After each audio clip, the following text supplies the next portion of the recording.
If I was ever asked to summarize Warrior's staff in lowest possible number of words, structurally sound would be my immediate answer, as staff fits precisely into the definition.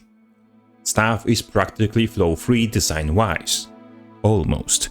And even the few minor issues that made it through QA, assuming there was QA, are far from affecting its ability to fulfill its purpose. Almost. Henceforth, structurally sound. It's nowhere near the second coming of Christ, but credit goes where credit's due. Staff is Warrior's current best weapon, as with exception of literally 2 bugs, one of which is purely visual, and 1 scuffed interaction, it doesn't have gameplay sabotaging design flaws. Almost. Everything from auto-chain to burst feels properly weighted in terms of relation between effort and effect, and I wanted to applaud everyone who worked on it because I'm a pessimist and I don't believe I'll get another chance to be nice.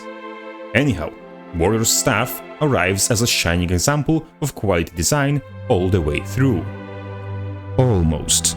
Regardless if you use it as a support weapon or as a replacement for Greatsword, which if anything shows how far from grace did Greatsword fell, that it gets overshadowed by a support weapon in every category including kill confidence. But that we'll cry about on another occasion. Staff skills arrive surprisingly balanced. Besides of course the age-old question of "What sorcery is this? Why do you want me to enact Blood of Fjerdol? What kind of magician do you take me for?" Only nitpick I could find is that healing numbers seem to be inflated to compensate for the fact that Warrior doesn't have functioning support build yet, and damage seems to be deflated to compensate for healing being inflated, but on that a little bit later. From design quality perspective itself, staff is one of the best weapons both in Warrior's arsenal and in this update.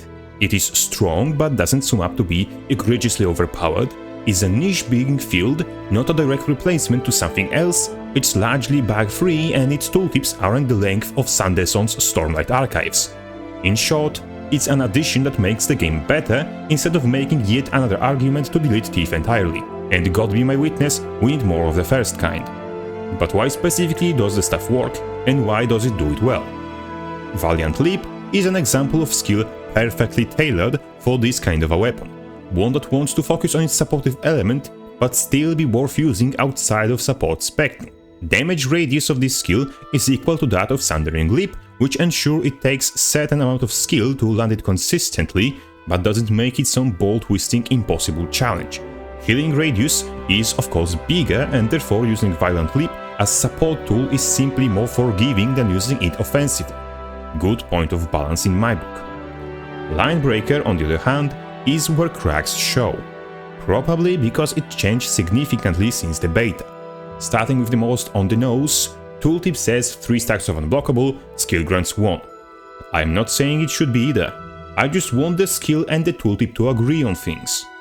Secondly, the weakness application happens after unblockable effect, which means unblockable effect is eaten by weakness application that by the way doesn't do any damage.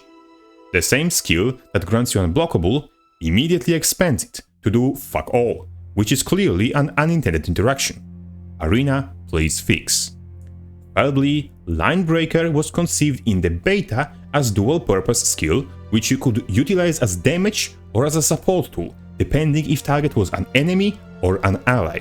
Now this skill is an AoE, not the biggest AoE may I remind you, and it still uses dash properties of Rush. Rush and by approximation old version of Linebreaker have the saving grace of being able to change trajectory, aka track targets. Currently, Linebreaker no longer can do so, which makes it much less reliable of a support tool than previous iteration in all versus modes. Current iteration takes almost 2 seconds to dash full distance, and only after that starts the healing pulse animation. Therefore, you have forced cast time on top of your forced cast time, which means your skill lands between half and 2.5 seconds after you press the button, depending on range.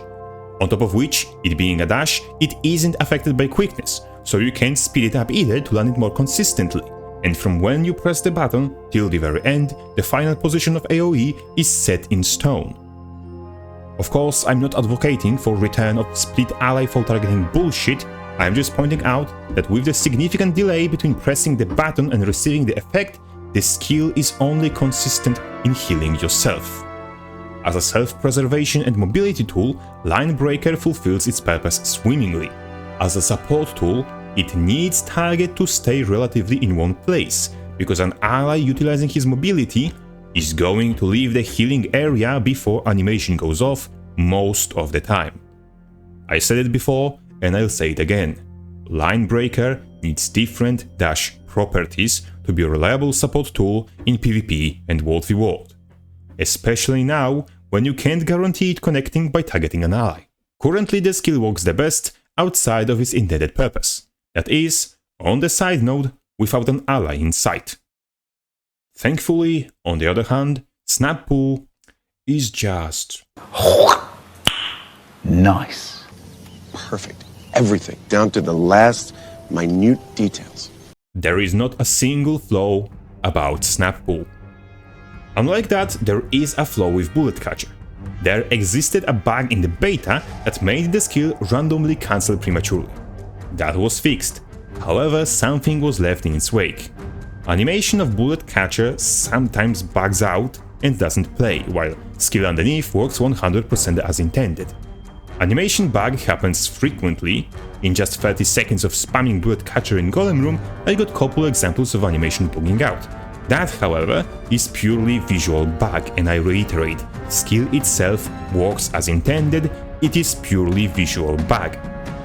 Other than that, block of course is no more no less but a block, and its cooldown feels appropriate to its current level of power. Heal scaling with number of attacks blocked also makes for one of better ideas, as it prevents you from having too potent backline presence and incentivizes you to play in face of the enemy. Finally, Burst. Path to Victory and Rampart Splitter do exactly the same thing. Heal, grant regen, deal damage, and apply a condition. The first has wider cone AoE but applies weakness, and the latter hits in a line but applies immobilize. Damage is the same, healing is the same, except of course second and third level Path to Victory, which scale their healing with adrenaline spent. Just as before, there isn't much here to be disappointed by. Damage is high enough, and so is healing, with nothing being too overpowered. If there is a single noteworthy flaw I can see in Staff, is that its supportive elements are mostly just healing. Of course, strong utility like Unblockable, a pull and a block are nothing to scoff at, but all three of these are hard to utilize as a form of team support. Block from Bullet Catcher is for yourself only, which means you can't shoot an ally from damage with it, as body blocking in Euros 2 is almost impossible. Further than this, we already went over Line Breaker. The more you have to move, the less reliable it is. Henceforth, it ends up being PvE exclusive feature. In short, your only utility that reliably helps your allies is Snap Pull, and healing numbers seem to be inflated to compensate for that lack of usable shared utility. Warrior's support deserves his own video, and for the sake of time, we'll just quickly summarize it with the following statement. Overwhelming majority of best-in-slot utility skills and traits in Warrior's arsenal grant their effects for himself and no one else. That means healing must be strong to compensate, and it really is. With just spamming Valiant Leap and first level Path to Victory, we heal almost as much in realistic scenario as second level Adrenal Health, from spammable throwaway skills. And that's before actual higher cooldown skills and potential higher level bursts. That's with zero healing power and no healing modifiers. Not to mention, second and third level burst exists, and we can get additional sources of healing outside of weapon itself. And no one stops us from running stuff with defense, especially considering it synergizes with defense better than with tactics. The sustain stuff provides to Lone Warrior on the side node or Grog knows where in Mist's Borderlands is a potential point of friction, as the healing is undoubtedly inflated to compensate for staff having limited damage application and Warrior having very bare-bones support capabilities simultaneously. As a band-aid fix, some healing across the board could be taken from base and baked into scaling. Weakness application on Line Breaker could be turned into a cripple, and it could do some symbolical tick of damage on par with first and second hit in auto chain. But that's just wishful thinking. Staff will eventually need nerfs. especially if they keep improving Warrior in the future. It is just not overpowered enough to warrant nerfing without any compensation. It is currently seeing widespread use because it's just functional, unlike almost everything else in this wrench-filled goulash we keep calling a class. Overall, it's the best Warrior improvement since giving Berserker access to Core Burst. Good job, ain't it? Hopefully we can keep this good streak of 1 going. Crapface out.